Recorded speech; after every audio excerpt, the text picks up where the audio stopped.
Сәлем баршаңызға достар, сіздермен бүгін тюльпан самсаның рецептімен бөлісетін боламын. Достар, жасалу жолы өте оңай, дәмі де ерекше болып шығады. Менің каналыма тіркеліп, лайк басып, қолдап кетуді ұмытпаңыздар. Ең алдымен 300 грамм ұнымыздың үстіне 150 грамм сары майымызды салып аламыз. Және де оның үстіне шамамен 1 шай қасық тұз және де жарты шай қасық сода салып жібердім. Барлығын жақсылап араластырып, майымызбен бірге араластырып, крошка дайындап алатын боламыз. Барлығын жақсылап үгітіп аламыз осылай. Мінекей менде араласты. Енді кезекте осы қамырымыздың үстіне шамамен 100 граммдай сүт құйып жібереміз.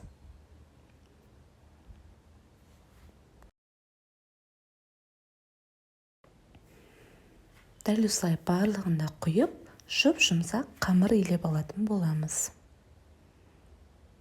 Неке достар, басын біріктіріп, бір келкі масса болғанша осылай жұмсақтау қамыр илеп алыңыздар. Енді кезекте осы қамырымызды салафанымызға салып, 15 минутқа тұндырып қоямыз. Енді кезекте салмасына менде тауық еті, пиязымызды ең алдымен кубиктап турап аламыз.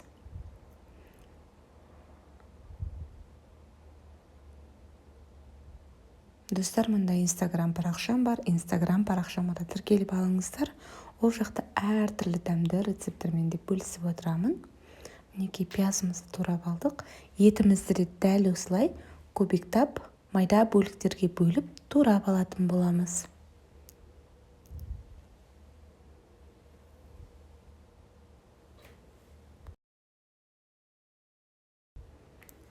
Етімізді де турап алдық.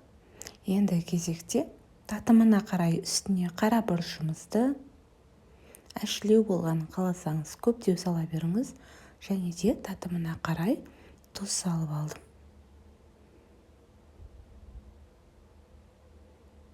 Және де менде етім құрғақ болғандықтан үстіне бір ас қасық кәдімгі сұйық майды құйып алдым. Барлығын жақсылап араластырып, қамырымызды дайындаймыз.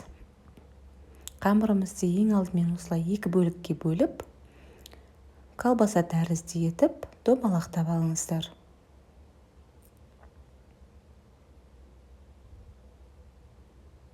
Неке достар, дәл осы қамырымызды майда бөліктерге бөліп, шамамен 40 граммдай етіп алдым.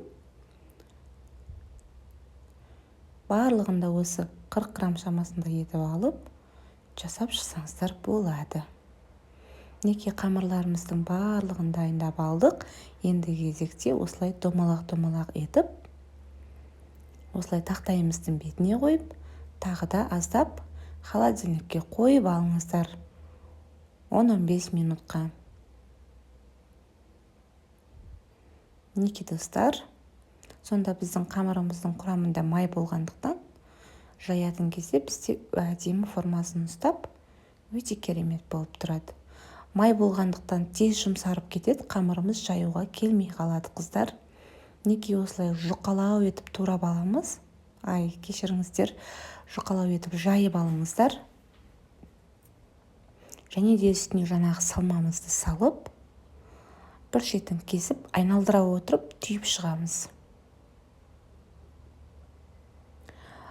Ешқандай да қиындығы жоқ, дәл осылай жасап шығасыздар. Дастарханыңызға ұсынсаңыз да өте әдемі формасында. Самсамыздың барлығында түйіп алып, осылай табамызға орналастырып, үстіне жұмыртқамыздың ағы мен сарысын араластырып жағып шықтым. Әсемдік үшін менде ақ күнжутпен және де қара күнжутты сеуіп шықтым. Сіздер үйде болмаса сеппей қойсаңыздар да болады. Достар, дәл осы қалпында 250 градуста 20 минутта пісіріп алдым. Өте дәмді қыздар. Сіздерге де жасап көруге кеңес беремін. Видеоны соңына дейін көрген болсаңыздар, менің парақшамды, яғни YouTube каналымды қолдап, комментарий жазып кетуді ұмытпаңыздар. Алда менен керемет рецепт күтіңіздер. Назарларыңызға рахмет. Сіздер де жасап көріңіздер.